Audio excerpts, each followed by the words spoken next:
I'm Bonnie Simon, President and Executive Producer of Maestro Classics.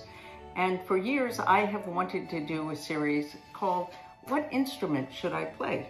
Because it's awfully hard to know if you're a young child or even a parent to know what instrument is actually going to capture that child and make them love it and want to practice on their own so that you're not beating them over the head to do it. So I thought that I would begin right here close to home with Jessica, who is the general manager at Maestro Classics. More importantly though, Jessica is a professional flutist, and that's one of the reasons that she's here, because she knows a tremendous amount about music. She also has a new reason to be here that makes her important, and that is because she is a new mother of a beautiful, incredibly well-behaved little baby girl named Maeve. But I'd like to introduce Jessica first and then ask her a few questions about how she became a professional flutist. Jessica? Great, nice to be here. Well, I guess I always begin by saying, how did you decide to play the flute? Well, I started on piano when I was 5 years old, and I was always, it was just kind of something I did extracurricularly. I practiced a bit. My mom would always have to bug me about it.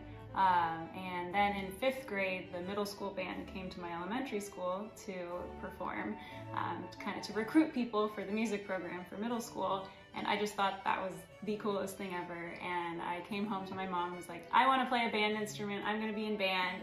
And she says, what? Like, you don't even practice piano? What, you're going to start a new instrument? And I was like, yes. So in 6th grade, I started beginning band. And the very first day, we had to write down 3 instruments that we wanted to play. My first choice was clarinet, because my aunt said that would be a good choice. My second choice was flute, and my third choice was trombone because I didn't know what it was. And lo and behold, the teacher gave me the flute, and there you go. Let me ask you, the first time you picked up the flute and you blew across the mouthpiece, did you get a sound? No, definitely not. That's a very important thing to know, because I think a lot of people think, oh, I tried it once and nothing came out. The flute isn't for me. Yeah, sure. So, would you like to take out your flute? Sure. Take out the head joint? And... Absolutely. Here's the head joint from the flute. Mm-hmm. And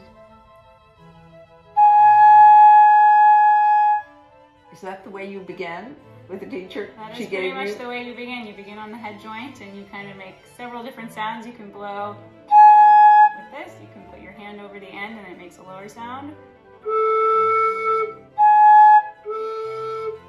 Nifty. Cool. So, was your first teacher the band director? Yep. So I didn't take lessons for, I think maybe 1.5 years or 2 years, like privately. I just played in band and I'd go home and practice. And we had band tests and everything, so you really had to know how to play, if you wanted to pass the class and So, be a part of the band. Well, that's pretty nifty that you had such a good middle school band. Yeah, she was great. Because probably without that, you might never have played. Yeah. And it's one of the things that's too bad is that a number of schools are giving up their music programs thinking that a little more math or a little more English might help kids. But in fact, what they've discovered is more art and more music does more for kids academically than having a little bit more of the various academic classes. So let me see, I have a list of a whole group of things.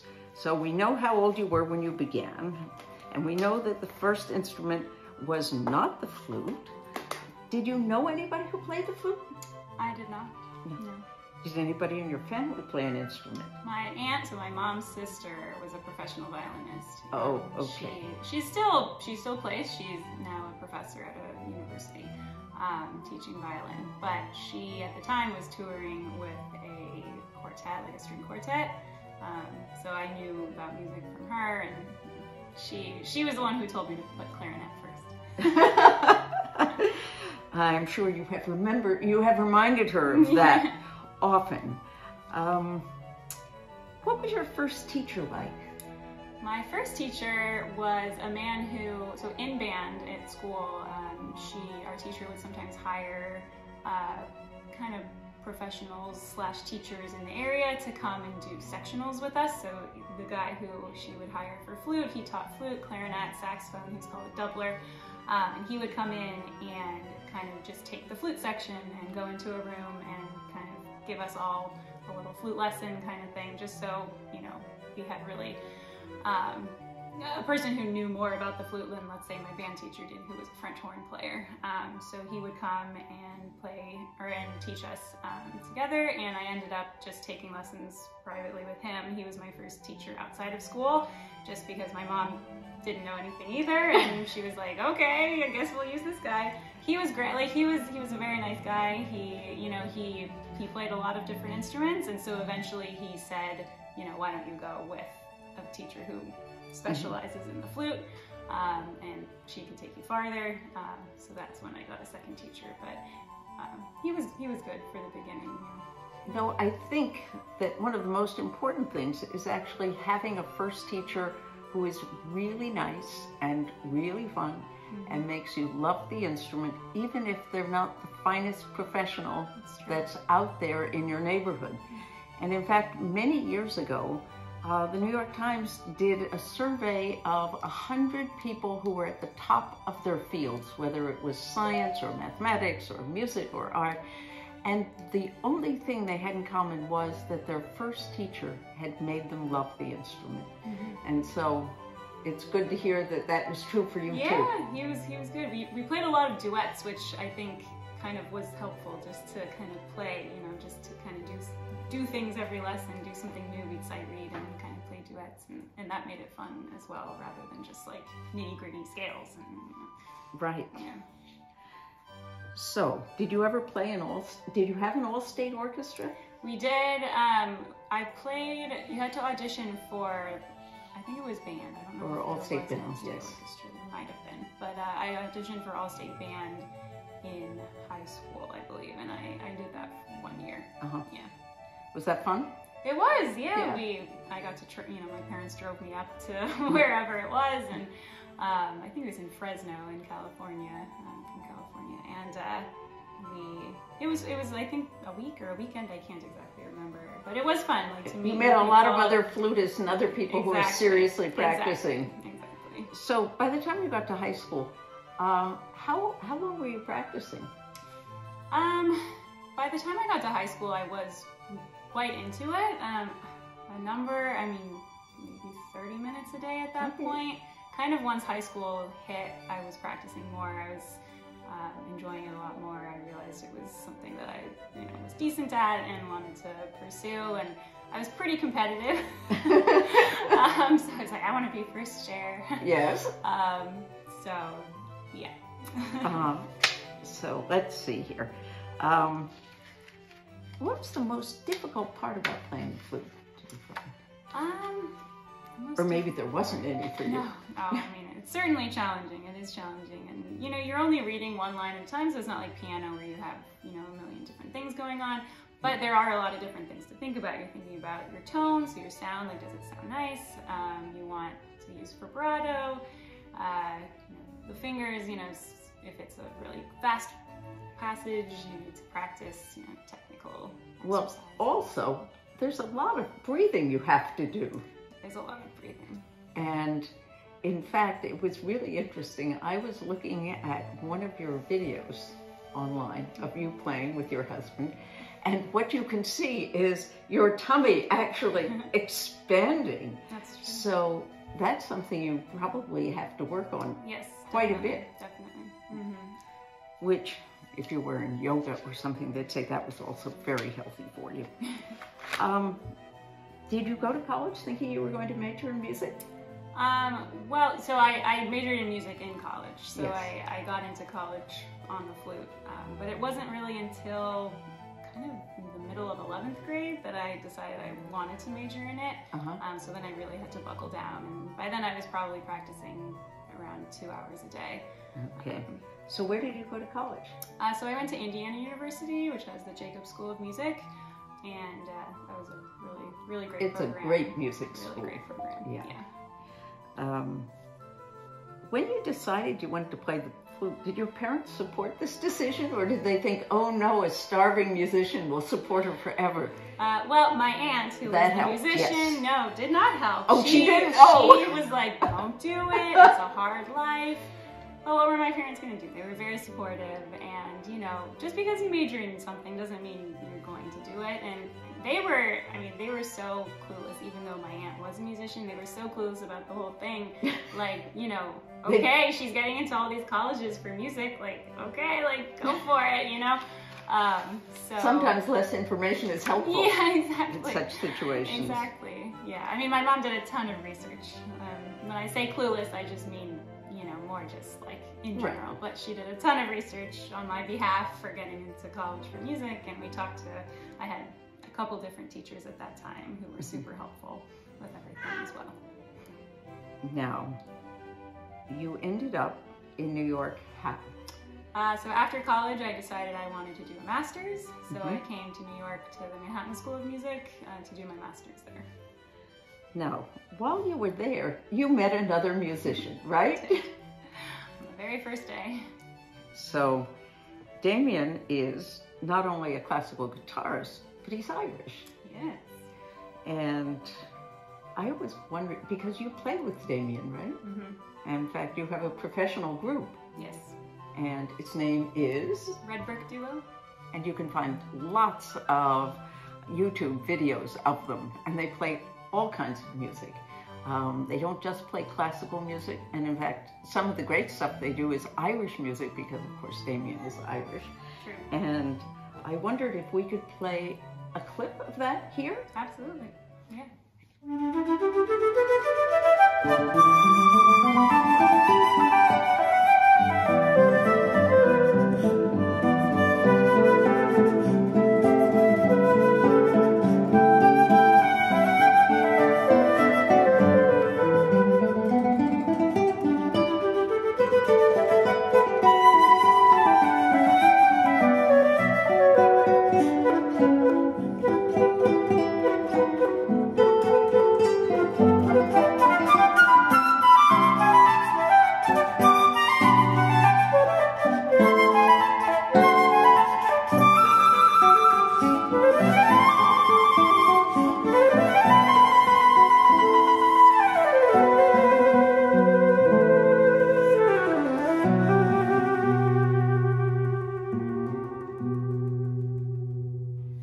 So now that you're a mother, I can ask you the other questions.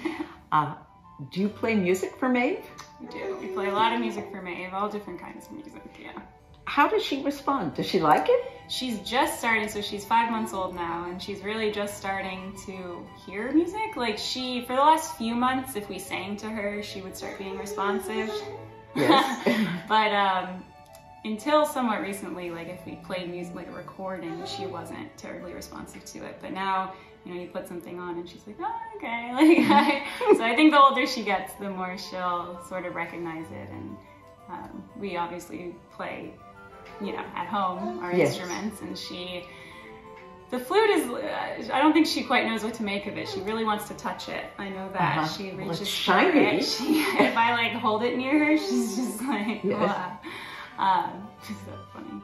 Now, the other thing I wanted to ask was, you've played in all kinds of groups. You've played in orchestras, you've played in bands, but you've also played for Broadway shows, right? I haven't played quite on Broadway, but for musicals, yeah. But didn't you tour? Yeah. I did, yeah. So that was like a off-Broadway kind of tour, yeah. Was that fun? It was great. It was a lot of fun, yeah. Well, from a personal standpoint, I'm glad that Maeve is keeping her home and not touring. Oh, I know. So, I guess last, before we introduce Maeve, is with all those musical genes in her family, do you think you might have a musician? And what would you say? Would you be more like your aunt, or would you be more like your mother? I would encourage her to try other things, but of course, if that was her passion, then we're not going to stop her, obviously, and, you know, we would be supportive of it. And we hope, you know, even if she doesn't really, you know, pursue music as a career, that she enjoys it and wants to play something. We'll definitely start her on piano. So there is a clip of Maeve listening to Peter and the Wolf, which actually it's very short. We could put this on now.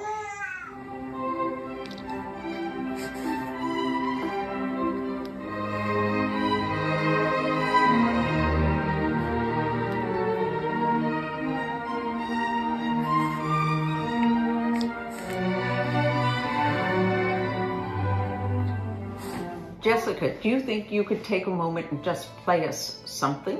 I think so. Okay. What are you going to play? So this is the beginning of Mozart's Concerto in G major for flute and orchestra. It is one of the most famous pieces for flute, and it's really beautiful. Watch her fingers.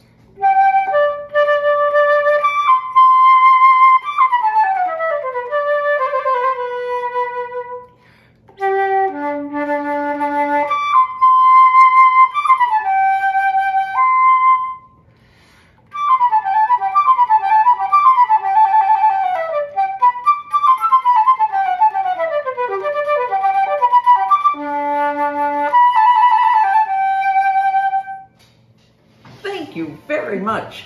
Anybody listening should hope that maybe someday, if they want to play the flute, they'll have a chance to play that wonderful work. Absolutely. And now I think we should introduce Maeve to you. Since she's getting louder. Hi, Maeve. How are you? You like glasses, don't you? What a nice smile. So, yes. Can you say hi to the camera? So this is Maeve, and she's already listening to Maestro Classics, and she gets a very interested smile on her face when she listens, which is, of course, great. So I guess I should sign off by saying, if you're interested in the flute, you should give it a try. And if you're interested in music, it's never too young to begin. Nope. Thanks so much for listening. Bye.